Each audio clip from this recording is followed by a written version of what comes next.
Welcome back. I'm with Bernie Cyrus, who's an author of Rethinking Lincoln and also a longtime New Orleanian with a lot of family connections to Robert E. Lee and the Civil War and the post-war era. Bernie, great to meet you. Yeah, it's great to be here. Bernie, we're here. We're at Lee's Circle. Lee's behind us. He had that famous saying for me, which is slavery is a moral and political evil. But Sure. yet, he's a Confederate general. How does that happen? It happens because he also was an American war hero before then, and he was very loyal to his country, as was his father, was General Harry Lightfoot Lee, who was also the son of the great Harry II. He was also a founding father of his country and the Revolutionary War hero. So he goes all the way back to the beginning of his country. Long-term family. Long-term family. States' rights? Blue blood, Virginia blue blood, the truest of blue bloods. States' rights. It's funny because a good way to explain that really would be the fact that when he did decide to go and fight to defend Virginia, his home state, he wrote a letter to his sister. And in the letter, he said, "It's hard for me to raise my sword against my country, the United States, but I have to defend my family in Virginia, and you and my children and my wife, so forth." Because in those days, the country wasn't as important as the states to people. The states were here before the country, and that makes a good point because the states volunteered to join the country. And the states ratified the Constitution, which means if they were the last voice, they had a right to leave. It was up to the people. And he knew that. He knew it so much that he wrote it in his letter to his sister about the clause in the Virginia ratification that they could secede if they weren't happy. Like today, I'm thinking Louisiana, they're talking about taking the oil and gas revenue. If Louisiana said, we need that money to restore our coast, and you're going to keep it, we might want to succeed because we got $500 million a year we're going to lose. Well, that's very true. It wasn't the Hotel California. Yes. Okay, you volunteered to join, you could leave. It was hard for him to do it, and matter of fact, Abraham Lincoln offered him to be commandant of the Union Army, and he turned it down. He sent an emissary to meet with him. And with his background in America and the American history, he was torn, and he thought about it a long time, and he paced up in his house all night, but he had to defend Virginia, which was his first love. And constitutionally could secede. As we find out more and more about that, we see that there's a lot of agony between a lot of men at that era as to what to do, because they were in the Mexican-American War. They had defended the country. He had been superintendent at West Point. And you see that many soldiers were the same way. And they had this decision to make is what are we going to do? And there's all this policy going on with who's going to be called up to fight by the Union and who not. So I can see he was tormented. He agonized being an American war hero. He also fought in the Black Hawk War. Yes. He was the hero of the Mexican War with Jefferson Davis, who was the hero of the Buena Vista victory. Yes. Jefferson Davis marched into America when they had the big parade. So they were all American heroes, and they were all West Pointers. He was second in his class at West Point. He was a Southern gentleman. He did not want to rebel, and they weren't rebels in theory. Tariffs were part of the war. Huge part of the war. Decades before the war, the South was the bread and butter of the country. 80% of the income, federal income, was coming from the Southern. Cotton was king. Tobacco was doing well, sugar. So they put a tariff on exports, and it went up to almost 50% at one time. The northern industry was getting a big piece of the pie for doing nothing, and that didn't sit well with the South. That's what, as I read, that right after that got passed the House of Representatives, South Carolina pulled out. Now they'd actually pulled out in around 1830. Or talked about it. Yeah, they were going to pull out a long time ago.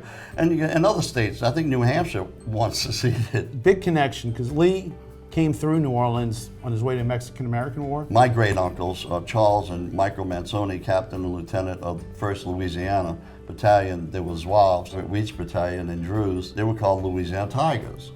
And Lee was so enthralled with them because on the battlefield they were so brave. He said, those are my Tigers, and they became Lee's Tigers. 14,000 Louisiana boys fought in Northern Virginia. And Lee was so enamored by them, so loyal to them, that he ended up pretty much calling all Louisiana boys the Tigers, hence LSU Tigers. So this is a monument in a way where people who had ancestors that fought under Lee can also have a chance to respect their ancestors. Oh, most definitely. General Beauregard from St. Bernard Parish fought under Lee. Most of them don't even have cemetery plots to go to. So that memorial, and that's what it is, it's symbolic of their cause. Defending, my great-grandfather was a German immigrant, fought at Fort Jackson, never had a slave. He defended his home New Orleans was attacked by a Navy Armada. And a lot of those guys didn't come back. When they died, we don't have those bodies getting transported back. So this is a memorial to those My grandmother, my great-grandmother, became an orphan because of that war. Because her uncles, who her mother had died, her father was estranged. He was in the war too, but he was kind of estranged. Her grandfather was a general, consul general of Italy, and a general in the War of 1812 in Maryland. She was an orphan. She had a great life in New Orleans, and then she grew up in St. Elizabeth's home because the brothers never came back from Virginia. Oddly enough, Lee right now is close to the World War II Museum. Eisenhower and Patton had connections to Lee. Eisenhower had a picture of Lee that he painted himself in the White House. When he was called out on it, he wrote this glorious letter how this guy was the greatest. Eisenhower has Robert E. Lee in the White House Oval Office? Yes, Eisenhower knew when he was fighting World War II that he had to go back to those books and he had to study the tactical events of the predecessors. That's what smart people do. And Lee kept coming up. So without Lee, Patton and Eisenhower, they would have been scratching their heads a lot of times. Many people don't know West Point is an engineering school first. Yes. That's where they teach the Army engineers. That's right. So if you're graduating West Point, it's not about killing necessarily. It's also about building forts. It's all about the infrastructure, base, and everything that goes on with the military in that end. But he became a great tactician of warfare, and that's His flanking maneuvers. yes, and he was a genius what he did. I see Lee as this guy who had a temperate spirit, great general, tactician, heart based on Christianity, and at the same time, he was also pragmatic about looking to the future of how do you heal. He seemed like he had a plan on, we're here and we got to get to here, which is 20, 30, 40 years out. And how do we actually have a 40-year plan to end slavery? And that's the key. You said it, Charles. Plan.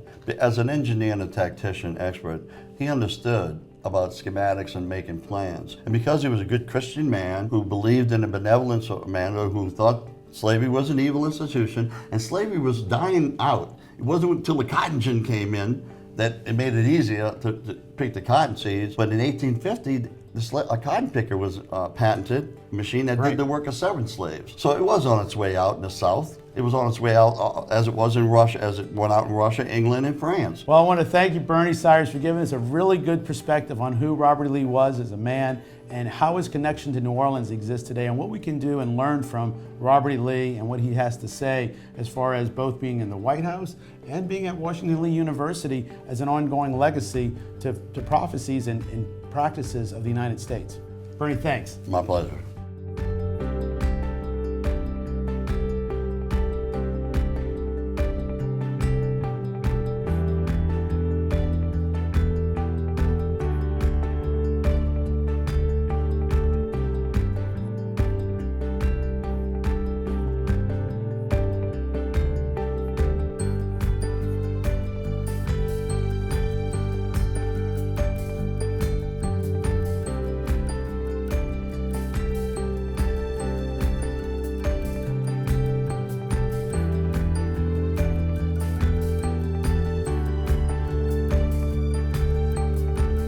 Ciao. Welcome to the Italian Piazza in New Orleans, Louisiana. And right next door is the American Italian Cultural Center, which hosts numerous events throughout the year and is a great place to read about the Italian history. When you subscribe to Our News, you'll get updated on all the videos we're making as far as the celebrities that come into New Orleans to talk about Italian culture, the parties, the events, what's going on. It's just a great way to learn about Italian history, the values, and what makes Italian being fun. E parlare italiano.